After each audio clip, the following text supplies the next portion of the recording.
नमस्कार. युवा मनवंतर आणि कल्पक विद्यार्थी समूह यांच्या संयुक्त विद्यमाने आयोजित प्रेरणेचा प्रवास या उपक्रमाच्या दुसऱ्या पर्वातील आजच्या विशेष भागात आपणा सर्वांचे हार्दिक स्वागत. या भागात आपल्याशी संवाद साधणारे मान्यवर आहेत राजीव खांडेकर, मुंबई. महाराष्ट्रातील आघाडीच्या ABP माझा या वृत्तवाहिनीचे ते मुख्य संपादक आहेत. त्यांचे प्राथमिक शिक्षण आटपाडीतील राजाराम बापू पाटील महाविद्यालय तर वाणिज्य शाखेतून पदवीचे शिक्षण सांगली येथून झाले आहे. त्यापुढील पत्रकारितेचे शिक्षण त्यांनी पुण्याच्या रानडे इन्स्टिट्यूट येथून पूर्ण केले आहे. अभ्यासक्रमाबरोबरच सांस्कृतिक कार्यक्रमामध्ये ते हिरिरीने सहभागी होत असत. त्यांनी 1989 मध्ये पुणे सकाळमधून आपल्या पत्रकारिता कारकिर्दीला सुरुवात केली. नाशिक सकाळ व पुणे लोकसत्तामध्ये काही काळ काम केल्यानंतर 1995 पासून पुढील 5 वर्षे त्यांनी लोकसत्ताचे नवी दिल्ली प्रतिनिधी म्हणून काम पाहिले. पुढे त्यांनी इलेक्ट्रॉनिक माध्यमात आपले लक्ष केंद्रित केले. ETV मराठी ही वाहिनी सुरू झाल्यावर त्या वाहिनीच्या मुंबई ब्युरोचे प्रमुख म्हणून त्यांनी काम पाहिले. ग्रामीण महाराष्ट्राचे अर्थकारण आणि महाराष्ट्राचे राजकारण या 2 विषयांमध्ये विशेष रुची असलेले राजीव खांडेकर सर तत्कालीन स्टार माझामध्ये रुजू होण्यापूर्वी लोकसत्ताचे निवासी संपादक म्हणून काम करीत होते. मार्मिक राजकीय विश्लेषणाबरोबरच खांडेकर सरांनी या काळात लिहिलेला हार्ट टू हार्ट हा कॉलमही त्यातील शैलीदार भाषेमुळे वाचकांच्या स्मरणात राहिला. त्यातूनच पुढे आकाराला आलेल्या हार्ट टू हार्ट या पुस्तकाला उत्कृष्ट वाङ्मय निर्मितीचा महाराष्ट्र राज्य शासनाचा पुरस्कारही मिळाला. 2007 साली उदयाला आलेल्या तत्कालीन स्टार माझा आणि आत्ताच्या ABP माझा या चॅनलच्या संपादक पदाची धुरा त्यांच्याकडे आली. अनेक आव्हानांना सामोरे जात गावातून शहरातून आलेल्या पत्रकारांना सोबत घेऊन त्यांनी कृतिशील टीम तयार केली. तब्बल 14 वर्षे या वृत्तवाहिनीची प्रयोगशीलता जपत प्रेक्षकांना बातमी मागील बातमी आणि सहकाऱ्यांना निर्मितीचा आनंद मिळवून देण्यासाठी खांडेकर सर नेहमीच प्रयत्नशील असतात. संपादक म्हणून तरुण पत्रकारांच्या नवनवीन संकल्पना त्यांनी आपल्या वृत्तवाहिनीत रुजविल्या. मुलाखतीची पारंपरिक व्याख्या बदलणारा माझा कट्टा हा कार्यक्रम अशा नाविन्यामुळेच लोकप्रिय ठरला. खांडेकर सरांनी नेहमी पडद्यामागे राहून सांघिक कामगिरीच्या जोरावर ABP माझा परिवाराला यशाच्या सर्वोच्च शिखरावर पोहोचवले आहे. भारतीय वृत्तवाहिन्यांच्या दर्जावर अंकुश ठेवण्यासाठी स्थापन करण्यात आलेल्या न्यूज ब्रॉडकास्टिंग स्टँडर्ड ऑथॉरिटीवर त्यांची सन्माननीय नियुक्ती झाली आहे. या पदावर नियुक्त झालेले ते पहिलेच मराठी संपादक आहेत. त्यांच्या कारकिर्दीचा सन्मान वेगवेगळ्या पुरस्कारांनी झालेला आहे. त्यामधील काही निवडक पुरस्कार म्हणजे बाळशास्त्री जांभेकर पत्रकारिता पुरस्कार, महाराष्ट्र संपादक परिषदेचा आचार्य अत्रे पुरस्कार, महर्षी नारद पुरस्कार अशा सन्माननीय पुरस्कारांचा त्यामध्ये समावेश आहे. मित्रहो, एकंदरीत मानवी स्वभावधर्म असा आहे की जो व्यक्ती शिखरस्थानी आहे त्याकडे कौतुकाने पाहण्याची आपणाला सवय असते, परंतु ज्या चिखल मातीतून त्या व्यक्तीच्या कर्तृत्वाची पायाभरणी झालेली असते त्याच्याकडे आपण दुर्लक्ष करतो. हे गृहीतक पुसून टाकण्यासाठी पाया ते शिखर हा राजीव खांडेकर यांचा जो प्रवास आहे तो सबंध तरुण पिढीसाठी प्रेरणेचा प्रवास ठरणारा आहे. सध्याच्या काळामध्ये तरुण पिढीने हताश व निराश न होता आपल्या आयुष्याला विधायक वळण कसे द्यावे हे त्यांच्या जीवन प्रवासाकडे बघून आपण सगळे शिकू शकतो. त्यांच्यासारख्या प्रतिष्ठित मान्यवर व्यक्तीने आमच्या विनंतीला मान देऊन या उपक्रमात सहभागी होण्याची तयारी दर्शविली आणि हा मनमोकळा संवाद साधला. याबद्दल युवा मनवंतर परिवाराच्या मनात त्यांच्याबद्दल अपार कृतज्ञता आहे. आपण या संवादाचे हार्दिक स्वागत कराल अशी अपेक्षा बाळगतो. नमस्कार. युवा मनवंतर आणि कल्पक विद्यार्थी समूहाच्या वतीनं प्रेरणेचा प्रवास या कार्यक्रमामध्ये बोलण्याची संधी दिल्याबद्दल मी आपणा सगळ्यांचे मनापासून आभार मानतो. आज दसऱ्याचा दिवस आहे, सीमोल्लंघनाचा दिवस आहे आणि या निमित्तानं एकंदरीत माझ्या प्रेरणा, त्याचा प्रवास आणि तरुण शी संवाद साधण्याची, त्याबद्दल बोलण्याची आणि तरुण मुलांशी बोलण्याची संधी मला दिली त्याबद्दल डॉक्टर विश्वाधार देशमुख मी आपला आभारी आहे. खरं तर काही दिवसांपूर्वी आपल्याशी संवाद साधण्याची संधी मला मिळाली होती, पण अडचणी आल्या आणि ते होऊ शकलं नाही. या निमित्तानं ती संधी मिळते याचा मला खरंच मनापासून आनंद होतो. परिस्थिती अशी आहे की आपण सगळेच जण कोरोनाच्या भयंकर संकटातून गेल्या 2.5 वर्षांपासून जातो आहे आणि सगळ्यांच्या समोर असंख्य प्रकारचे प्रश्न आहेत. सगळं जग या प्रश्नांशी झुंजतं आहे आणि याच्यातून बाहेर कसं पडायचं याचा विचार करतं आहे. या प्रश्नांमध्ये अर्थातच तरुण मुलांच्या पुढचे प्रश्न जे आहेत ते सगळ्यात जास्त गहन गंभीर अशासाठी आहेत की आत्ताच्या परिस्थितीशी त्यांचं भविष्य जोडलं गेलेलं आहे आणि त्यामुळं पुढं काय करायचं, कसं करायचं, परिस्थिती कशी असेल याच्याबद्दल त्यांच्या मनामध्ये हजार प्रकारचे जर प्रश्न असतील तर ते अगदीच रास्त आहे असं म्हणता येईल. खरं तर मी जेव्हा ह्या सगळ्या परिस्थितीकडे पाहतो तेव्हा मला असं जाणवतं की बघता बघता म्हणजे जर्नलिझममध्ये मी आलो त्याही गोष्टीला आता 30 वर्ष झाली, पण ह्या मधल्या 30 वर्षांच्या काळामध्ये जग किती बदललं. म्हणजे ज्या जगाची आम्ही अपेक्षा कधी केली नव्हती अशा जगामध्ये आज आपण वावरतो आहोत आणि ज्या जगाची आपण आज कल्पना करू शकत नाही आहोत अशा जगामध्ये तुम्हा सगळ्यांना वावरायचं आहे. आणि त्यामुळं या सगळ्या पार्श्वभूमीवर मला जेव्हा सांगितलं की माझ्या प्रेरणा, माझा प्रवास या सगळ्यांबद्दल बोलायचं, तेव्हा मला या गोष्टीचा आनंद झाला की या निमित्तानं तरुण मुलांशी संवाद साधण्याची संधी मिळते आहे.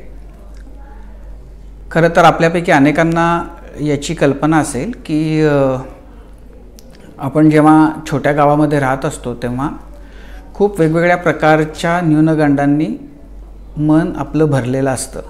त्याला अर्थातच मीही अपवाद नव्हतो.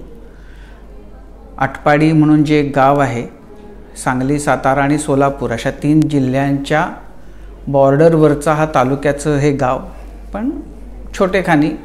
जेव्हा मी शाळेमध्ये होतो तेव्हा त्या गावाची लोकसंख्या 10,000 पण नव्हती.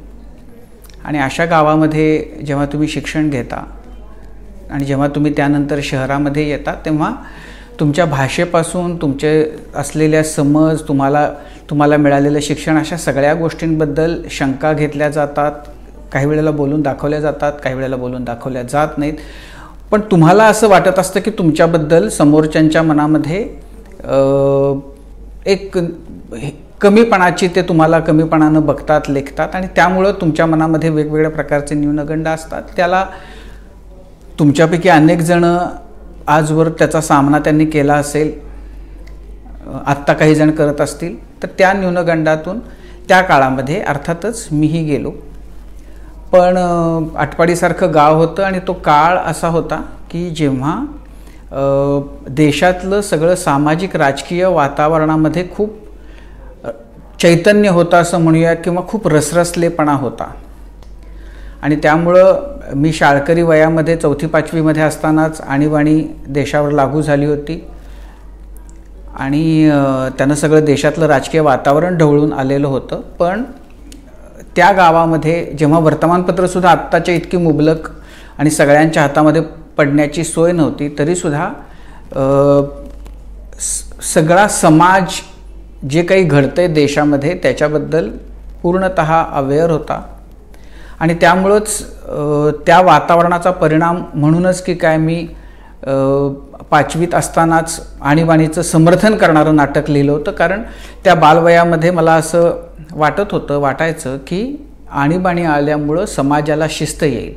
आता समाजाला शिस्त येईल असा विचार जेव्हा मनामध्ये येतो आणि ह्या गोष्टीमुळे येईल असा जेव्हा विचार येतो तेव्हा अर्थातच समाजामध्ये आत्ता बेशिस्त आहे अशी कुठंतरी भावना मनामध्ये होती. आता मलाच मी जेव्हा मागं वळून बघतो तेव्हा मला या गोष्टीचं नवल वाटतं की चौथी पाचवीतल्या मुलाच्या मनामध्ये असा विचार त्यावेळेला कसा आला असेल. पण त्याच्यामध्ये माझं काही श्रेय असण्यापेक्षा मला असं वाटतं की वातावरणामध्ये असं काहीतरी होतं की त्यामुळं थोडा विचार करणाऱ्या, थोडं काहीतरी वाचणाऱ्या मुलाच्या मनामध्ये सुद्धा असे विचार येऊ शकत होते. आणि त्यामुळं त्या वयामध्ये मी ते नाटक लिहिलं. नुसतं नाटक लिहून नाही थांबलो, तर आम्ही त्याचे आटपाडीमध्ये प्रयोग करायचो, मी आणि माझे मित्र. आणि त्याच्यातून भावना ही होती की या आणीबाणीमुळं समाजामध्ये एक भ्रष्टाचाराचं जे ग्रहण आहे ते काही प्रमाणात कमी होईल. नोकरशाही बेबंदपणानं वागते, त्या नोकरशाहीला वेसण बसेल. लोकसंख्या हा फार गंभीर प्रश्न आपल्या देशापुढचा आहे. आणि आणीबाणीच्या मध्ये एक अपेक्षित होतं की नसबंदी हा एक कार्यक्रम होता, तर लोकसंख्येवर नियंत्रण येईल. तर असे जे देशाच्या हिताच्या गोष्टी आहेत त्या सगळ्या आणीबाणीमुळं साधल्या जातील असा विचार करून मी ते नाटक लिहिलं होतं. त्याच्यामध्ये भाबडेपणाचा त्यातला भाग सोडू आपण, किंवा त्याचा जो नंतर त्याच्या अंमलबजावणीमधला अतिरेक होता तोही आपण सोडून देऊ. मला सांगायचं फक्त एवढंच आहे की जेव्हा समाजामध्येच काहीतरी असतं तेव्हा तरुण लहान मुलांच्या मनामध्ये सुद्धा असे विचार येतात आणि ते त्याच्यावर व्यक्त होतात. ज्या वेळेला हे नाटक लिहिलं, मग नंतर जनता पक्षाचं सरकार आलं, आणखीन पुढं मोठं राजकारण होत गेलं. इंदिरा गांधी, चरण सिंग अशी सगळी मंडळी, दिग्गज मंडळी, आणि काही त्यातल्या अत्यंत इंटरेस्टिंग थरारक पद्धतीनं राजकारणाचे डाव प्रतिडाव मांडले जात होते. ह्या सगळ्याचा परिणाम त्या बालवयातल्या माझ्यावर होत होता. आणि तेव्हाच खरं तर माझं हे नक्की झालं होतं की आपण पुढं जाऊन पत्रकारिता करायची. कारण पत्रकाराचं काम काय असतं, तर पत्रकाराला लिहायचं असतं. आणि मुळातच लिहिण्याची आवड असल्यामुळं माझं हे ठरवून गेलं होतं की आपण मोठं झाल्यावर पत्रकारच व्हायचं. अनेकांना आयुष्याच्या खूप म्हणजे उशिरा कळतं. मी असं म्हणेन की मला जेमतेम 7वी 8वीत असतानाच हे कळून चुकलं होतं की आपल्याला कुठल्या दिशेनं जायचं आहे. आणि मी असं म्हणेन की परमेश्वराची कृपाही म्हटली पाहिजे की जो मार्ग ठरवला होता त्या मार्गावरून चालण्याची संधी नंतर मिळत गेली.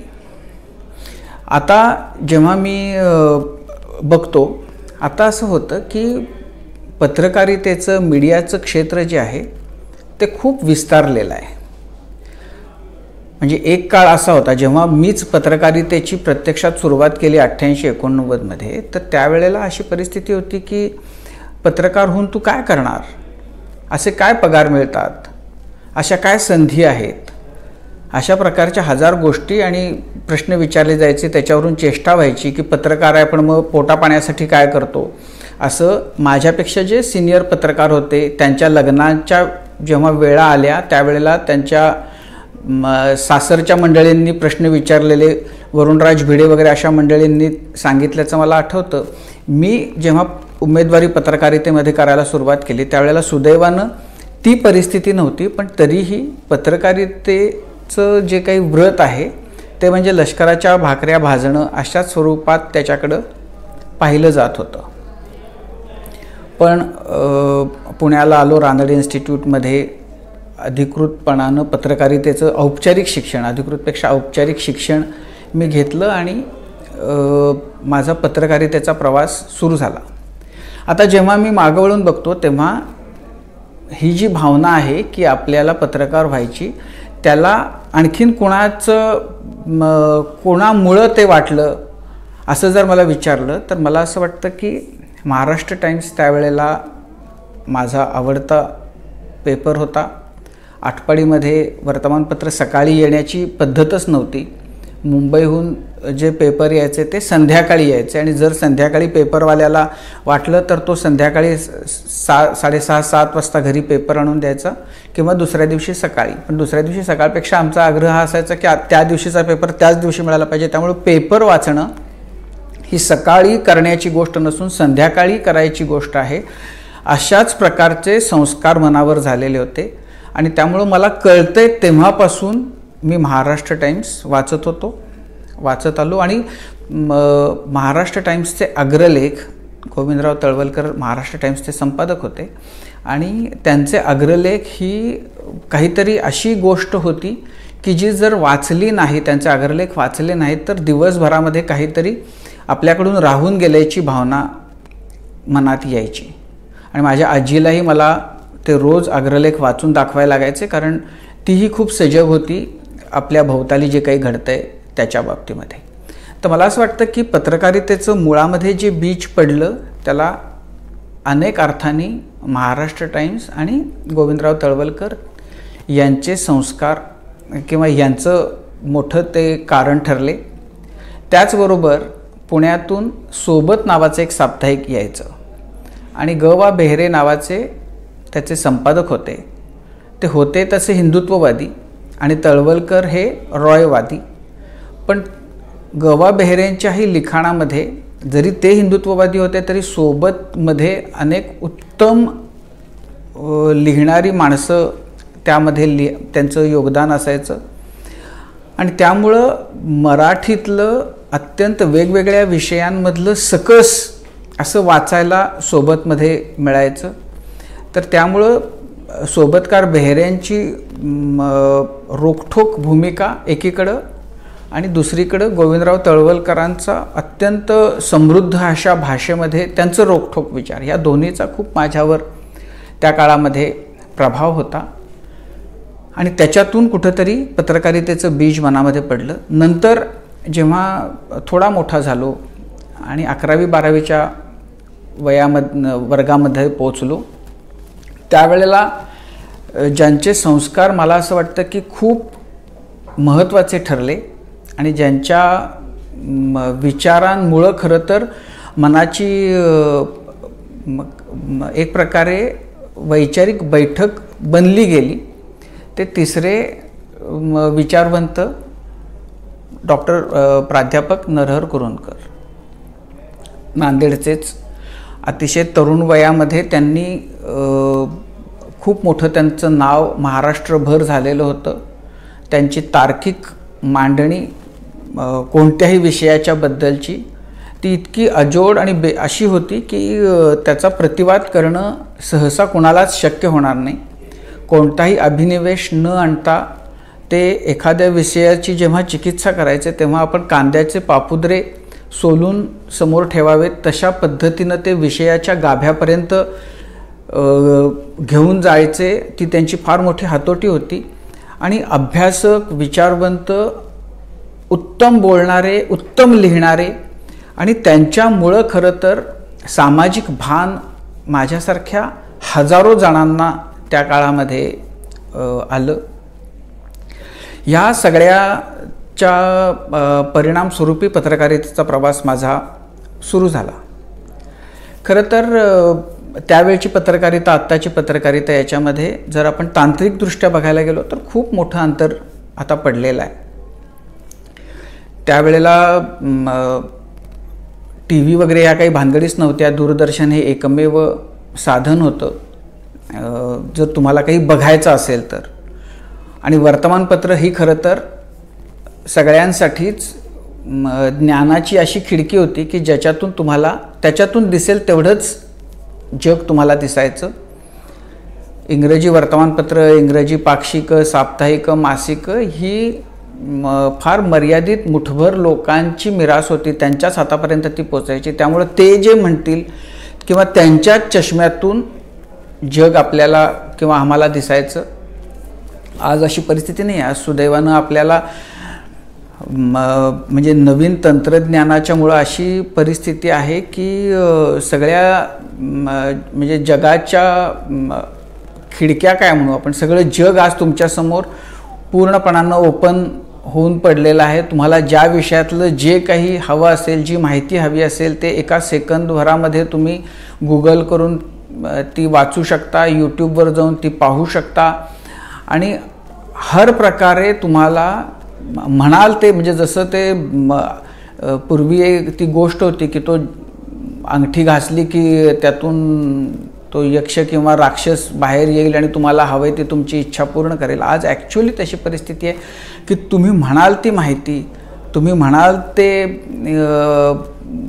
त्या देशामध्ये जाऊन तिथल्या घडलेल्या घटना आणि ह्या सगळ्या तुम्हाला पाहता येतात क्षणाच्याही पेक्षा कमी वेळामध्ये. हे अर्थातच काही त्या काळामध्ये नव्हतं.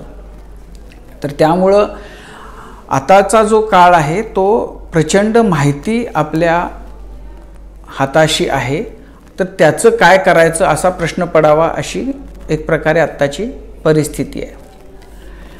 या परिस्थितीमधून आता आपल्याला पुढं ज्या दिशेनं जायचं आहे ते आपण कसं जाऊ शकतो, कसं गेलं पाहिजे, त्याच्यासाठी काय केलं पाहिजे,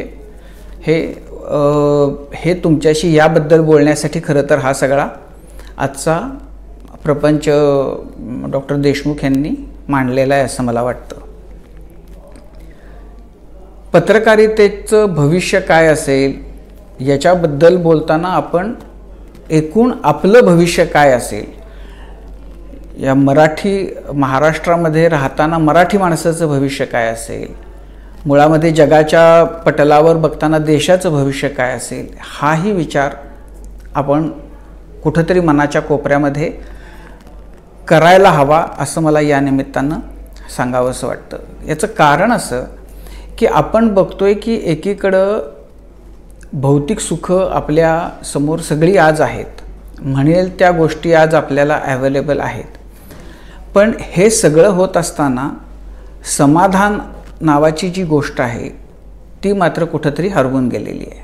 म्हणजे ज्या काळामध्ये मी आता परत पत्रकारितेकडे येतो, ज्या काळामध्ये मी पत्रकारिता सुरू केली त्या काळामध्ये पत्रकारांना सुविधा होत्या का तर नव्हत्या. त्यांच्याकडे भरपूर त्यांना पैसे पगार चांगले होते का नव्हते. आज सुविधा भरपूर आहेत. आज पैसे कोणत्याही ऑर्गनायझेशनमध्ये उत्तम पगार मिळतात. पण तरीही जी एक प्रतिष्ठा होती पत्रकारांची तर ती तशी राहिली आहे का तर त्याच्याबद्दल पत्रकारितेमधल्या तर सगळ्याच मंडळींनी विचार करावा अशी आज स्थिती निर्माण झालेली आहे. तर हे असं का होतं आहे तर कुठंतरी आपल्या एकूण सामाजिक वाटचालीमध्ये आपण काही गोष्टी हरवून बसलेले आहोत, विसरलेले आहोत, आपण वेगळ्या रस्त्यानं चालत आहोत आणि त्याच्यामुळं काहीशी गफलत होताना आज आपल्याला पाहायला मिळते. मला मागे एकदा वपू काळ्यांची मी लहान असताना वाचलेली गोष्ट आठवती ज्याचा माझ्या मनावर तर नक्की खूप मोठा परिणाम झाला. त्यांनी असं त्या गोष्टीत सांगितलं होतं की ते गेले होते चिपळूणला आणि तिथं त्यावेळेला अर्थातच स्वतःचं वाहन असणं, गाडी घेऊन फिरणं वगैरे या गोष्टी फारच दुर्मिळ जवळपास नव्हत्याच. मराठी लेखकांच्या बाबतीत तर अशक्यच होत्या. तर चिपळूणला अर्थातच ते बसने गेले होते. व्याख्यान त्यांचं तिथलं कथाकथन झालं आणि ते जेव्हा परत यायला निघाले तेव्हा त्यांना बस स्टँडवर चिपळूणच्या एक मुलगा भुईमुगाच्या भाजलेल्या शेंगा विकताना दिसला आणि तो मुलगा त्यांच्याकडे आला आणि घ्या शेंगा घ्या म्हणून. तर त्यांना काही घ्यायची इच्छा नव्हती पण तो म्हणाला नाही मला शाळेत मी शाळकरी विद्यार्थी आहे आणि मला फीला पैसे लागतात, घर मला चालवायला लागतं, त्यामुळे तुम्ही घ्या. तर यांना तो एकूणच चुणचुणीतपणा त्याचा बघून त्यांनी त्याच्याकडून शेंगा विकत घेतल्या. तर शेंगा विकत घेतल्यानंतर त्या मुलानं पटकन आपल्या पिशवीतून एक वर्तमानपत्राचा कागद काढला आणि तो यांच्या हातात दिला. तर ते म्हणले हे काय आहे.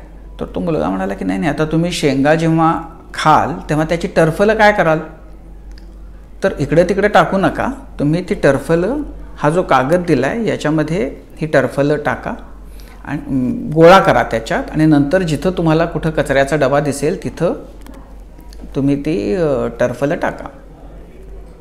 यांना फारच कौतुक वाटलं. तोपर्यंत बस सुटली. पण ह्यांच्यात ह्या एका प्रसंगामुळं हा मुलगा लक्षात राहिला.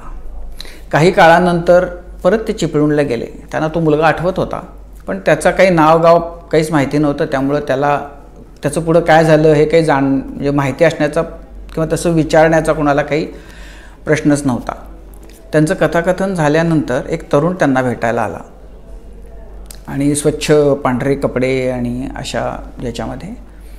तर तो म्हणाला सर मला ओळखलत का तुम्ही. तर ते म्हणे नाही. तो म्हणे नाही मी तुम्हाला भेटलो होतो, मी बस स्टँडवर शेंगा विकायचो, तुम्ही माझ्याकडनं एकदा घेतल्या होत्या. कारण त्या मुलानं त्याही वेळेला त्यांना हे बप्पू काळे आहेत हे ओळखलेलं होतं. तर ते म्हणले अरे, मग त्यांना ते म्हणाले की अरे मला तुझी आठवणच आली होती, मी इथं आलो तेव्हा, तू काय करतोस आता? तो म्हणाला नाही नाही, मी माझं शिक्षण झालं, माझं ग्रॅज्युएशन पूर्ण झालं आणि आता मी तालुक्यातल्या अमुक अमुक गावामध्ये शिक्षक म्हणून मला नोकरी मिळालेली आहे. ते त्यांना फारच बरं वाटलं, समाधान वाटलं की त्या मुलानं कष्टानं कुठंतरी तो पोचला. काही काळाने ते परत चिपळूणला गेले होते, तेव्हा तो मुलगा परत भेटला त्यांना. ते म्हणजे काय म्हणते शाळा, कसं चाललंय? तो म्हटला नाही मी शाळा सोडली सर. ते म्हणले अरे काय झालं? तो म्हटला नाही मला मी जे शिकवतो त्याचा आणि आचरणाचा असा मी संबंध जोडायला गेलो आणि फसलो. ते म्हटले काय झालं? तर तो मुलगा फारच मनस्वी होता. त्यानं एके दिवशी इतिहास आणि नागरिकशास्त्राचा ज्या दिवशी पेपर होता त्या दिवशी सगळ्या मुलांना 2-2 रुपये दिले आणि सांगितलं बाहेर शाळेच्या बाहेर जो वडेवाला आहे त्याच्याकडं जा आणि वडे खाऊन या वर्गात परत. तर सगळी मुलं आनंदानं उड्या मारत गेली, वडे खाल्ले आणि परत आली.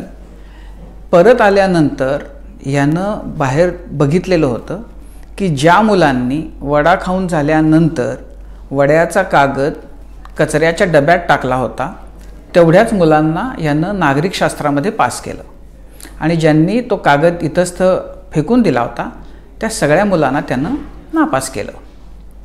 त्याचं म्हणणं असं की नागरिकशास्त्र पुस्तकी शिकवून उपयोग काय? जर तुम्हाला तुमच्या आचरणामध्ये ते आणता येत नसेल तर पुस्तकी तुमच्या ज्ञानाला काय करायचं आहे? आता हा विचार खूप चांगला आहे, खूप महत्त्वाचा आहे आणि मला तर खूपच आवडला.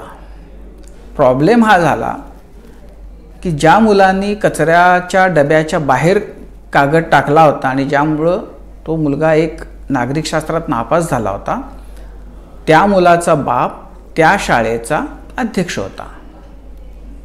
मुलगा इतिहास आणि नागरिकशास्त्रात नापास झाल्याचं कळल्यानंतर त्याचा अध्यक्ष असलेला, तो शाळेचा अध्यक्ष असलेला बाप तणतणत आला. आता खरं तर ही काही परीक्षा अशी काही बोर्डाची वगैरे नव्हती म्हणजे की ज्याच्यामुळे त्या मुलाचं काही वर्ष वाया जाईल, पण तो बाप आपल्या शाळेमधला एक शिक्षक असं धारिष्ट्यच कसं करू शकतं अशा भावनेनं संतापून आला आणि तो या शिक्षकाला अद्वा तद्वा बोलायला लागला.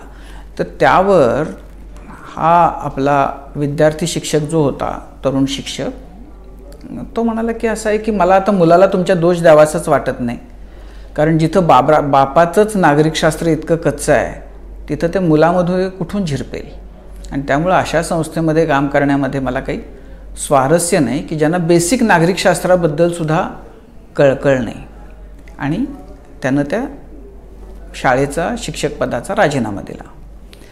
मला ही गोष्ट वाचल्यानंतर कायम असं वाटत आलं की असं आपल्याला जे शाळेमध्ये शिकवलं जातं, जे शिक्षण आपल्याला दिलं जातं त्याचा असा किती संबंध प्रत्यक्ष आयुष्याशी आपण जोडतो किंवा जोडू शकतो किंवा जोडत आलेले आहोत. आपल्यापैकी किती जण या निकषावर या न्यायानं नागरिकशास्त्रामध्ये पास होऊ का आपण पास? आपलं आचरण असं असतं का आपण पण जे आपल्याला म्हणजे किमान मला तरी रस्त्यावरून जोरजोरात हॉर्न वाजवत मोटरसायकलवरनं जाणारे, सिग्नल असताना तो तुडवून बेछूटपणानं समोरच्यांचा जीव धोक्यात घालून मोटरसायकली पळवणारे, असे सगळेजण जी जमात दिसती तरुणांची ती मला नागरिकशास्त्रामध्ये नापास झालेल्यांची जमात वाटते. आणि यांना प्रत्यक्षामध्ये पेपरमध्ये किती मार्क पडले होते याला माझ्या लेखी 0 किंमत आहे. चांगले नागरिक म्हणून या देशाला ज्यांचा अभिमान वाटावा असे नागरिक म्हणून वावरण्याला ही मुलं किंवा हे लोक हे नालायक आहेत असं माझं मत आहे. त्यामुळं आपण जेव्हा विचार करतो, भविष्याचा विचार करतो, आयुष्यात काहीतरी बनण्याचा विचार करतो, तेव्हा मला असं वाटतं की ज्या क्षेत्रामध्ये आपण जाऊ त्या क्षेत्राच्या म्हणून ज्या काही गरजा असतात त्या गरजा पूर्ण करण्याचा प्रयत्न आपण केला पाहिजेच. पत्रकारितेचं क्षेत्र असेल तर याच्यामध्ये ज्या ज्या गोष्टी लागतात, तुम्हाला बहुश्रुत असणं, तुम्हाला वेळेचं बंधन न ठेवता काम करत राहणं, तुम्हाला चारित्र्य स्वतःचं सांभाळणं, निष्पक्ष असणं, अशा या क्षेत्राच्या ज्या काही गरजा आहेत त्या गरजा तुम्ही सांभाळल्याच पाहिजेत, त्या गरजा पूर्ण केल्याच पाहिजेत. पण त्याबरोबरीनं आपण चांगलं नागरिक म्हणून कसे आयुष्यामध्ये तयार हो याचाही विचार केला पाहिजे. आणि पत्रकारिता कशाला, कोणत्याही क्षेत्रामध्ये, तुम्ही डॉक्टर असाल, तुम्ही वकील असाल, तुम्ही शिक्षक असाल, प्राध्यापक असाल, इंजिनियर असाल, तुम्ही दुकानदार असाल, तुम्ही रस्त्यावर काहीतरी विकणारे असाल, तुम्ही कोणत्याही क्षेत्रामध्ये असाल, तरीसुद्धा हा विचार मनामध्ये आपल्या यायला पाहिजे की माझ्या वागण्यानं, माझ्या काम करण्यानं माझ्या देशाचा मी एक चांगला नागरिक म्हणून माझ्या देशाची प्रतिष्ठा कशी वाढवू शकेन. केनेडींच्या बाबतीत त्यांचं ते प्रसिद्ध वाक्य आहे की देशानं मला काय दिलं याचा विचार करण्यापेक्षा मी देशासाठी काय करतोचा विचार आपण प्रत्येकानं केला पाहिजे. तर मला असं वाटतं की तरुण मुलांनी ह्या वयामध्ये तरी किमान आपलं ध्येय ठेवताना मी आयुष्यात कोणत्या क्षेत्रात काय करायचं याचा विचार जरूर करावा, तो केलाच पाहिजे. आणि जे ठरवू, मनामध्ये जे आणू ते मिळवण्याचा आणि त्या पदापर्यंत, त्या स्थानापर्यंत, त्या क्षेत्रामध्ये यशस्वी होण्याचा नक्की प्रयत्न केला पाहिजे.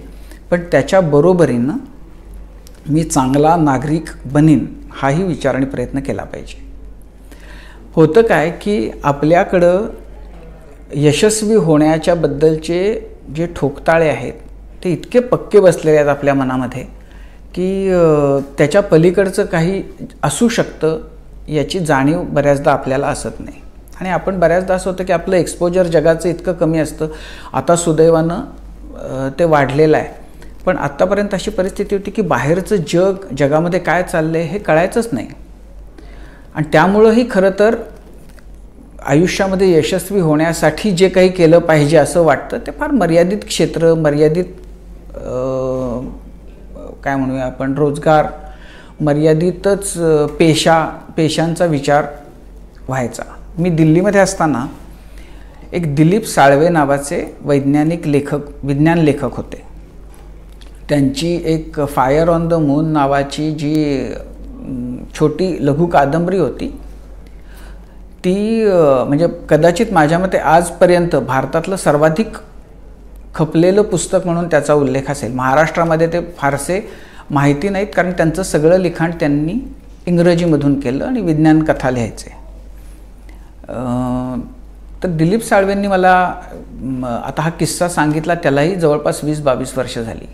त्यांचे अमेरिकेमध्ये एक मित्र होते आणि हे जेव्हाही त्यांच्याकडे जायचे त्या अमेरिकन मित्राला एक मुलगा आणि एक मुलगी होती. तर ते वडील म्हणजे यांचे मित्र मुलांच्याबद्दल सांगताना दोन्ही कॉलेजच्या वयाची होते, दोघंही मुलगा आणि मुलगी. तर ते जेव्हाही सांगायचे तेव्हा ते मुलाच्या एकूण शैक्षणिक प्रगतीबद्दल त्यांना फार कौतुक आणि अभिमान होता. कारण हा मुलगा त्यांचा इंजिनियर झाला होता आणि नंतर तो MBA करत होता. अर्थातच अमेरिकेमध्ये कॉलेजचं शिक्षण खूपच महाग असल्यामुळं तिथं सर्वसाधारणपणानं मुलांना असं म्हणजे पदवीपर्यंतचं शिक्षण मिळणंही खरं तर कठीणच जातं. नंतरचं पदव्युत्तर आणि MBA वगैरे तर आणखीन महाग असतं. या अमेरिकन मित्राला त्याचं त्यामुळं भयंकर कौतुक. आणि मुलीच्याबद्दल मात्र ती अशी पक्षी प्राणी त्यांना सांभाळणं, त्यांच्याशी खेळणं, ते घरात आणून त्यांचं बघणं त्यांच्याकडं ह्याच्यामध्येच तिला रस असल्यामुळं या मित्राला साळवेंच्या त्या मुलीच्याबद्दल फार काळजी वाटायची की पुढं काय करणार. मध्ये 5-7 वर्ष गेल्यानंतर कधीतरी आणि हे त्या मुलाच्याबद्दल मात्र ते फार भरभरून सांगायचे की आता मुलगा MBA झाला, मग आता अमुक कंपनीमध्ये लागला, मग आता तो तिथं गेला, मग ऑस्ट्रेलियात गेला, मग एशिया पॅसिफिकचा अमुक कंपनीचा CEO झाला वगैरे अशा सगळ्या गोष्टी. काही काळानंतर एक मध्ये 8-10 वर्षांचा काळ गेल्यानंतर परत जेव्हा एकदा दिलीप साळवे गेले होते तेव्हा ते आपल्या मुलीबद्दल सांगायला लागले आणि मुलीबद्दलच इतके भरभरून बोलत राहिले. मुलगा त्यांचा कुठल्या तरी मोठ्या कंपनीमध्ये CEO वगैरे अमेरिकेतच होता, पण त्यांना कौतुक मुलीचं होतं कारण त्यांची मुलगी तिथं सेलिब्रिटी म्हणून एस्टॅब्लिश झालेली होती. तिचे TV तिच्या मुलाखतीचे वगैरे कार्यक्रम व्हायचे. ती कुठेही गेली तर तिच्याबद्दल वर्तमानपत्रामधून बातम्या छापून येत असत. ती काय करत होती, तर त्यांनी सांगितले की ती पॅरट ट्रेनर आहे. म्हणजे काय, तर ती पोपटांना बोलायला शिकवते. म्हणजे काय, तर तिनं ते घरामध्ये पशु पक्षी असले जे काही पोपट आणा, चिमण्या पाळा, कुत्री सांभाळा, त्यांना ट्रेन करा, याच्यामध्ये तिनं नंतर इतका मोठा पल्ला गाठला की ती त्या क्षेत्रातली तिकडची खूप मोठी व्यक्ती बनून गेली. आणि ज्यामुळं तिच्याबद्दलचं ती जाईल तिथं तिचं कौतुक आणि असं सगळं तिच्या वाट्याला इतकं आलं. आणि तसं करणारी ती कदाचित एकमेवच होती. त्यामुळं तिचं कौतुक तिच्या आईवडिलांच्याही वाट्याला यायचं की अरे हे म्हणजे ही जी आहे हिचे आई हिचे वडील. तर तो जो मुलगा MBA वगैरे झालेला होता, असे तर हजारो लाखो जण MBA झालेले आणि इंजिनियर असतील, पण हे काहीतरी असं वेगळं होतं की ज्याच्या जोरावर त्यांना एक स्वतंत्र वेगळी ओळख मिळत गेली. मी हा किस्सा यासाठी सांगितला की इंजिनियर होणं चांगलीच गोष्ट आहे. इंजिनियर झाल्यानंतर MBA करणं आणखीन चांगली गोष्ट आहे. त्याच्यानंतर तुम्ही कुठल्या तरी मल्टीनॅशनल कंपन्यांमध्ये वगैरे ह्या सगळ्या चांगल्या गोष्टी आहेत, पण त्याच गोष्टी चांगल्या असतात असं नसतं. त्याच्या पलीकडं ज्याच्यामध्ये आपल्याला गती आहे, ज्याच्यामध्ये आपल्याला मनापासून ते करायला खूप आवडतं, अशा क्षेत्रामध्ये स्वतःला झोकून देऊन त्या क्षेत्रातलं एक काहीतरी मोठं किंवा काहीतरी अचीव करण्याचा प्रयत्न करणं आणि ते अचीव करणं हे सुद्धा तितकंच मोठं आहे.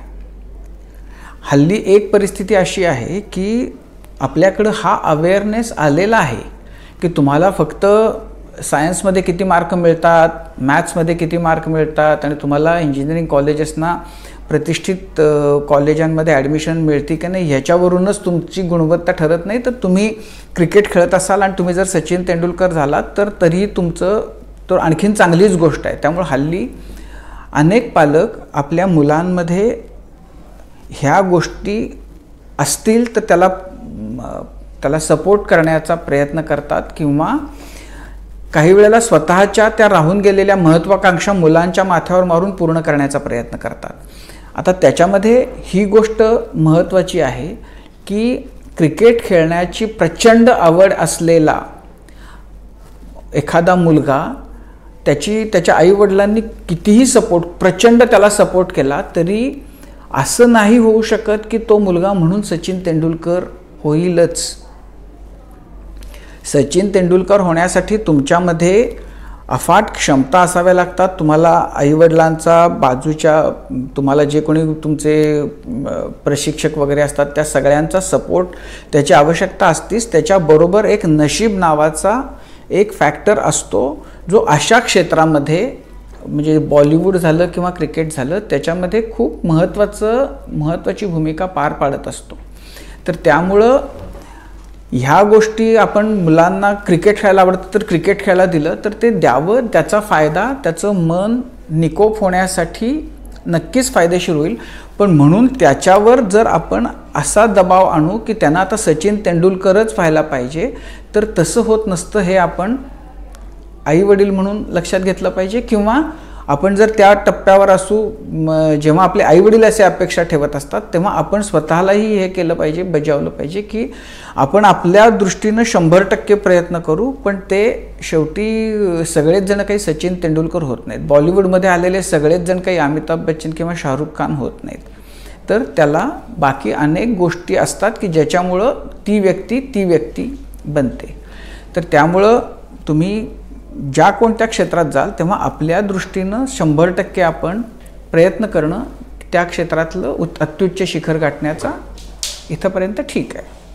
तर या सगळ्या हे एवढं सगळं झाल्यानंतर आता ज्या मुलांना असं वाटत असेल की आपण पत्रकारितेच्या क्षेत्रामध्ये काहीतरी केलं पाहिजे तर त्यांच्याही बाबतीमध्ये मी हेच सांगेन की पत्रकारितेचं क्षेत्र हे असं आहे की जिथं तुम्ही कराल तेवढं कमी आहे. संधी अफाट आहेत. पत्रकारितेचं स्वरूप बदलत चाललेलं आहे. मी जेव्हा पत्रकारितेला सुरुवात केली त्यावेळेला फक्त प्रिंट हे एकमेव पर्याय होता.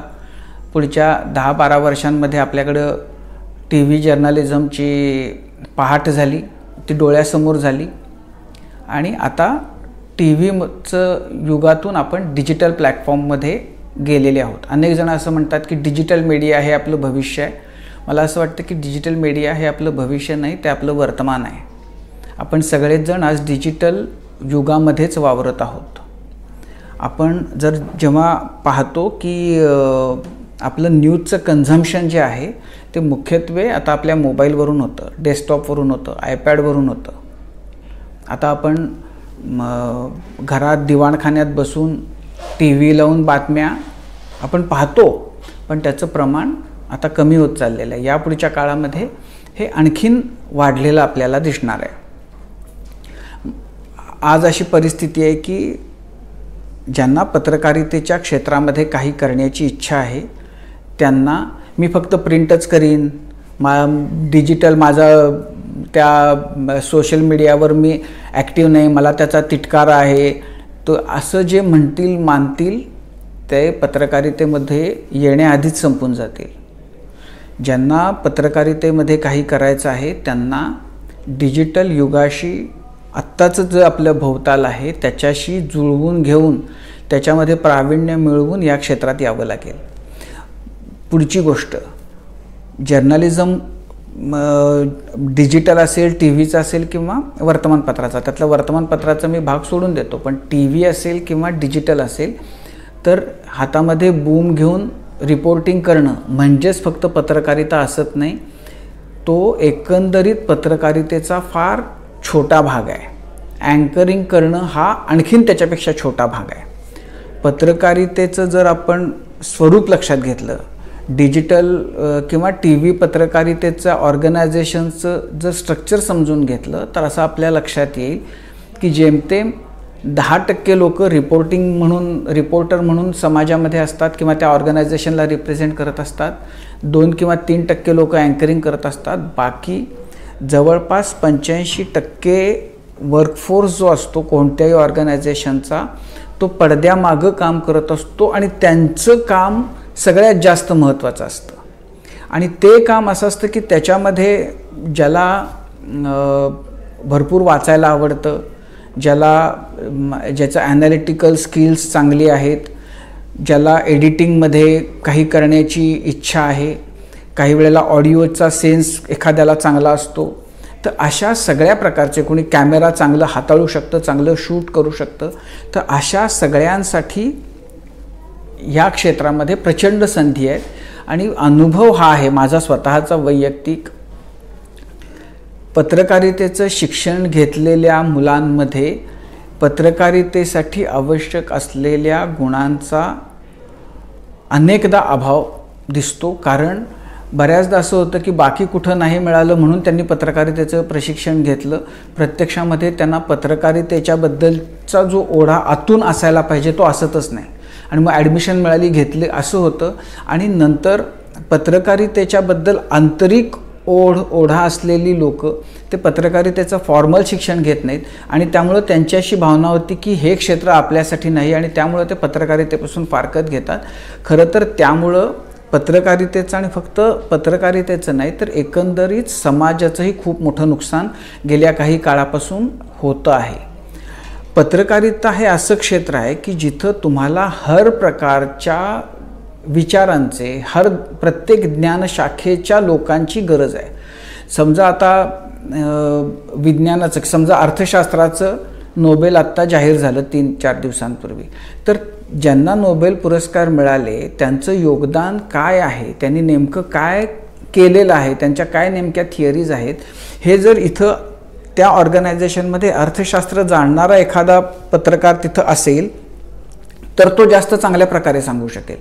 पत्रकारितेमध्ये तुम्हाला विज्ञानाच्या बद्दलच्या गोष्टींच्याबद्दल माहिती द्यावी लागते, तुम्हाला हेल्थबद्दल द्यावं लागतं, तुम्हाला समाजशास्त्राबद्दल द्यावं लागतं, तुम्हाला राजकारणाच्या बद्दलची माहिती असलेली लोक तुम्हाला लागतात, तुम्हाला शेअर बाजार त्याच्याबद्दल त्यातल्या आतल्या घडामोडी घटना सांगण्यासाठी लोक लागतात. तर हे सगळं लक्षात घेऊन वेगवेगळ्या ज्ञानशाखांमधल्या मुलांनी या क्षेत्रामध्ये येणं ही फार अनिवार्य किंवा फार आवश्यक अशी गोष्ट आहे. आणि गेल्या काही काळामध्ये जेव्हापासून आपल्याकडं BMM, BCJ अशा टाईपचे, म्हणजे BCJ नाही, BCJ हा पदवीच्या नंतरचा कोर्स आहे, पण 12वी नंतर जिथं पत्रकारितेचे शिक्षण देणारे जी कोर्स आहेत त्याच्यामुळं कुठल्या तरी एका विशिष्ट ज्ञानशाखेचं ज्ञान घेऊन पत्रकारितेमध्ये येण्याची जी पूर्वीची पद्धत होती ती आता संपून गेलेली आहे आणि त्याच्यामुळं एकंदरीत पत्रकारितेचं नुकसान होतं असं मला वाटतं. आयडियली माझ्या मते कोणत्याही एका विषयाचं पदवीपर्यंतचं किमान शिक्षण घेतल्यानंतर पत्रकारितेचं औपचारिक शिक्षण घेऊन जर कोणी जर्नलिझममध्ये येईल तर त्याच्यामुळं त्या व्यक्तीचाही फायदा होईल, त्या ज्या ऑर्गनायझेशनला तो जॉईन होईल त्या ऑर्गनायझेशनचाही फायदा होईल, एकंदरीत पत्रकारितेचाही त्यानं फायदा होईल आणि त्या सगळ्यामुळं समाजाचाही त्याच्यातून फायदा होणार आहे. त्यामुळे मी तर असं सांगेन की हे आपण लक्षात ठेवलं पाहिजे. आणि ज्यांना असं वाटतं आतून की मी भले औपचारिक शिक्षण पत्रकारितेचं घेतलेलं नाही आहे पण माझ्यामध्ये मला असं जे नवीन जे मी पाहतो ऐकतो बघतो ते मला सांगण्याची फार आतून ओढ वाटते, मी बहुश्रुत आहे, मला वेगवेगळ्या गोष्टींमध्ये रस आहे, तर अशांनी जरूर पत्रकारितेचा विचार केला पाहिजे. यापुढचा काळ जो आहे तो आपण बघतोय की आपण बघता बघता 3G 4Gमधनं आता 5Gच्या उंबरठ्यावर आहोत आलेले. काही ठिकाणी काही देशांमध्ये 5G तंत्रज्ञान ऑलरेडी वापरायला सुरुवात झालेली आहे.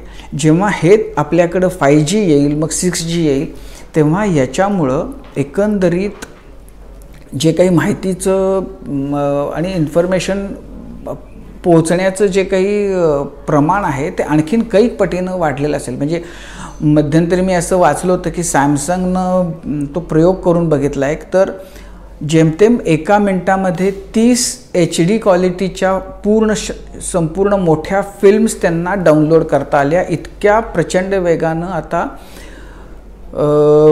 तंत्रज्ञान आपलं विकसित झालेलं आहे.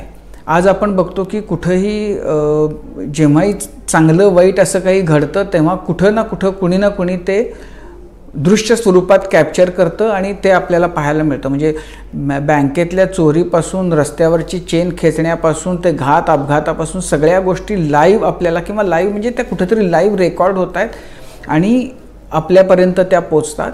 हे प्रमाण यापुढच्या काळामध्ये ह्या नव्या तंत्राने असं होईल की गोष्टी घडत असतानाच जर कळल्या. आता असं होतं की गोष्टी घडून गेल्यानंतर आपल्याला कळतात आणि त्यामुळं आपण त्यानंतर असं घडलं म्हणून दाखवतो. कदाचित यापुढच्या काळामध्ये गोष्टी घडत असतानाच दिसतील आणि त्यामुळं जर चांगलं असेल तर त्याला पाठीशी त्याच्या राहता येईल, जर वाईट घडत असेल तर ते थांबवण्याचंही क्षमता आपल्या हातामध्ये येऊ शकेल. आज अशी परिस्थिती आहे की आपल्यापैकी अनेकांना म्हणजे हे माहिती आहे की आता मीडियामध्ये येण्यासाठी कोणत्या तरी फॉर्मल मीडियामध्ये जाऊन तिथं काम करणं याची गरज नाही आहे. मी माझं यूट्यूबचं चॅनल सुरू केलं आणि मला जे वाटतं ते मी त्याच्यावर सांगत गेलो. ज्यांना माझ्या बोलण्यामध्ये इंटरेस्ट आहे ते माझे सबस्क्रायबर होतील. ज्यांना माझ्या फेसबुकचं पेज जे आहे, ज्यांना माझ्या लिहिण्यामध्ये इंटरेस्ट आहे ते माझ्या फेसबुकच्या पेजवर येऊन मला फॉलो करतील आणि या पद्धतीनं कोणत्याही ऑर्गनायझेशनल स्ट्रक्चरच्या शिवाय तुम्ही स्वतःचा मीडिया सुरू करू शकताय अशी क्षमता आज प्रत्येकाच्या हातामध्ये आलेली आहे. तर त्यामुळं ह्या सगळ्या परिस्थितीमध्ये या सगळ्या वातावरणामध्ये मी असं म्हणेन की ह्याचा फायदा तरुण पिढीनं खास करून घेतला पाहिजे. म्हणजे शेवटी सांगायचं ते हेच की तंत्रज्ञान आज तुमच्या हाताशी आहे. संधी म्हणजे आपण बघतो की यूट्यूब चॅनल चालवून कुठलीही नोकरी करण्यापेक्षा जास्त पैसे कमावणारे शेकड्यानी लोक आज आहेत. तर त्यामुळं उत्तम पैसे तुम्ही त्यातून मिळवू शकाल, उत्तम चांगला कंटेंट समाजाला देऊ शकाल. आज म्हणजे परिस्थिती अशी आहे की एकीकडं आपण माहितीच्या या महाप्रचंड असा जो धबधबा आपल्या अंगावर सातत्यानं कोसळतोय आणि सगळं जग एकीकडं आपल्याला असं दिसतंय की जवळ येत आहे, त्याच वेळेला आपण आतून मात्र एकमेकांना दुरावत चाललेले आहोत. आपल्या कुटुंबामध्ये तुटकपणा येत चाललेला आहे. आपल्या भोवतालच्याबद्दल आपण अनभिज्ञता आपली वाढत चाललेली आहे. तर जग जवळ येत असताना ह्याची गरज नाही आहे की आपल्या लोकली आपण परस्परांपासून तुटावं. जर आपल्याला लोकल गोष्टींमध्ये त्यांना जोडणारं त्यांना साधणारं असं जर काही आपण करू शकलो. आणि त्याच्यासाठी परत तेच मी म्हणेन की या बाकीच्या मेनस्ट्रीम मीडियामध्ये जाण्याची सुद्धा गरज नाही, तरीसुद्धा त्याच्यातून रोजगाराच्या फार उत्तम संधी आपल्याला मिळू शकतात. खरं तर याच्याबद्दल आणखीन सविस्तर नंतर कधीतरी मी बोलीन, कारण ऑलरेडी माझं खूप बोलून झालेलं आहे. पण डॉक्टर विश्वाधार देशमुख आणि तुम्हा सगळ्यांचे मी आभार मानतो. तुम्ही ज्या कोणत्याही क्षेत्रामध्ये जाल त्या क्षेत्रामध्ये उज्ज्वल यश तुम्हाला मिळावं अशी मी प्रार्थना करीन. उत्तम तुम्ही नाव कमवावं, उत्तम पैसे मिळवावेत, त्या पैशाचा उत्तमरित्या उपयोग करून घेण्याची बुद्धी आणि संधी तुम्हाला मिळावी. भरपूर तुम्हाला चांगलं पाहायला, चांगलं वाचायला, चांगलं अनुभवायला मिळावं आणि आयुष्यामध्ये एक उत्तम नागरिक म्हणून या देशाला ज्याचा अभिमान वाटेल अशी काहीतरी कर्तबगारी तुमच्या हातून घडावी, यासाठी मी शुभेच्छा देतो सगळ्यांना आणि थांबतो.